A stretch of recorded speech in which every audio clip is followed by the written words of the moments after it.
Qozoq qachondan beri musulmon bo'lib qoldi?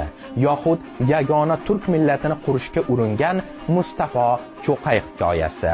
Obuna bo'ling. Men esa oydinlik kiritaman. 1918-yil Turkiston muxtoriyati qulagan. Muxtoriyat hukumatining vakillari turli yo'llar bilan hududni va umuman mintaqani tark etmoqda. Ana shular qatorida Mustafo Cho'qay ham bor. Ammo Cho'qayni bolsheviklar emas, ruslar emas, Farg'onaning mahalliy aholisi, sartlar, ya'ni o'zbeklar tutib oladi. Tinimsiz tartibsizlik, ocharchilik, urush qirg'inlaridan to'ygan odamlar qurollanib hech kimni tinch o'tkazmayotgan edi. Ular Cho'qayni tutib olib, uning musulmonligiga shubhalanishadi. Cho'qay qozoqman desa, qozoq qachondan beri musulmon bo'lib qoldi deyishadi. Cho'qay kalimai shahodat keltirsa ham ishonishmaydi.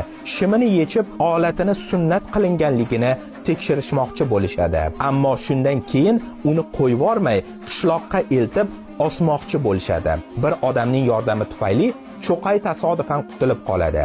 Cho'qay qozoq bo'la turib, sartlar bilan kelishib, yagona turk millatini qurishiga ishongan.